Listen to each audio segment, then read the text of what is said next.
Eu abri aqui ao acaso o Livro dos Espíritos e apareceu a questão 400. O espírito encarnado permanece voluntariamente em seu envoltório corporal? Resposta: é como se perguntasse se o prisioneiro gosta de estar atrás das grades. O espírito encarnado aspira incessantemente à libertação. E quanto mais grosseiro é o envoltório, mais deseja desprender-se dele. 401. Durante o sono, assim como o corpo, a alma também repousa? Resposta: não. O espírito nunca está inativo. Durante o sono, os laços que o unem ao corpo se afrouxam. E como o corpo não tem necessidade de sua presença, o espírito percorre o espaço e entra em relação mais direta com os outros espíritos. Essas são questões interessantes e que eu acho que dá abertura para a gente pensar uma coisa muito interessante que boa parte dos ocultistas e esotéricos chamam de viagem astral, né? Que nada mais é do que a libertação do espírito durante o momento que o corpo dorme. Aqui na Terra nós frequentemente nos confundimos com o corpo, mas o espírito é uma coisa e o corpo é outra. Quando eu comecei o meu desenvolvimento mediúnico, eu passei por algumas experiências que na época eu não achei muito interessante e pedi para que as entidades encerrassem essas experiências. O que acontecia?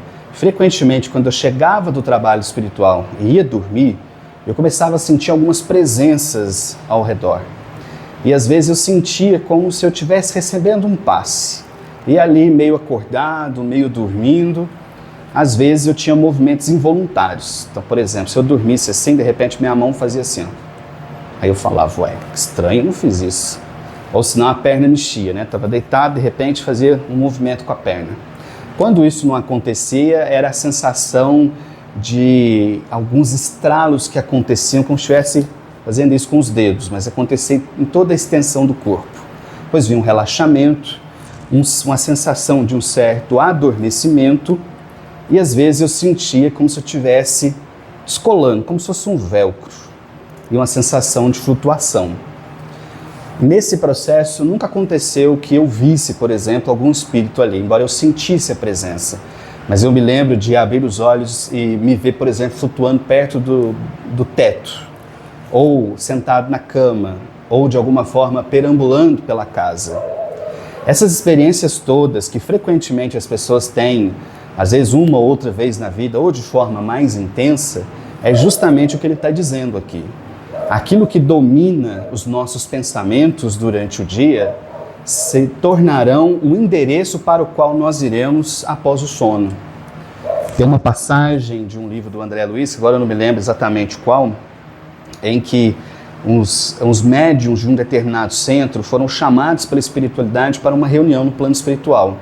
E os guias desses médiuns viriam à Terra para fazer a separação desses médiuns e levá-los até a reunião para que eles assistissem.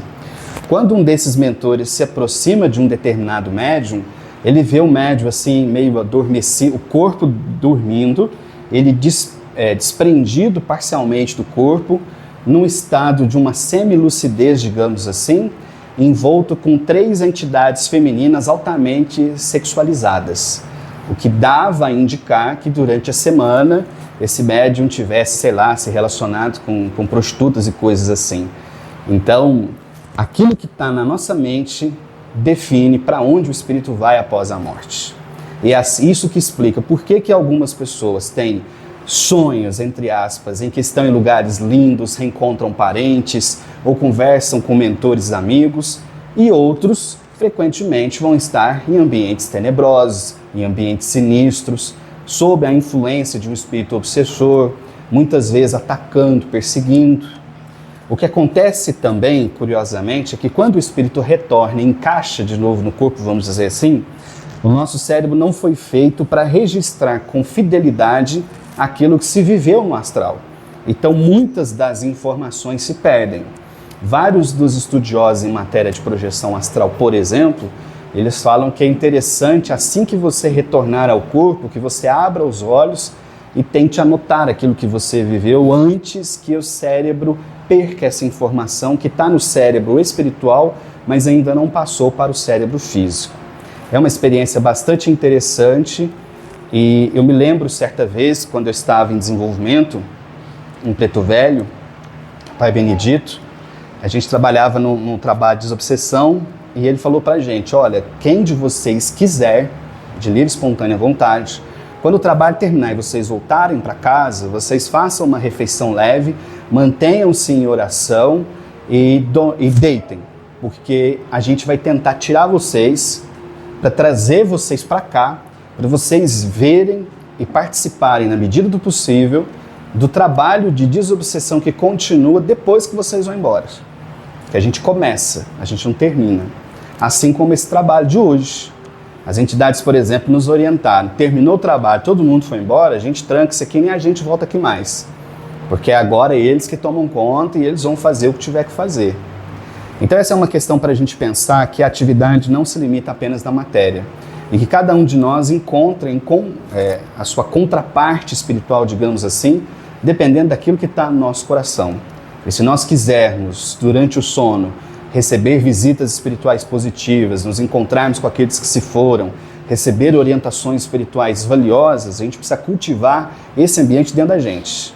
E ao contrário, se eu tiver com meu coração pesado, se minha mente perturbada, só sintonizada com coisa negativa, passei o dia inteiro reclamando, o dia inteiro achando que Deus é injusto, que minha vida é uma droga, não me surpreenderia que o espírito, ao separar do corpo, vivesse um turbilhão de emoções, de ambientes sinistros, e muitas vezes vão lhe dar a impressão do que aqui na Terra a gente chama de um pesadelo. Então, essa é a reflexão de hoje, que a espiritualidade nos abençoe.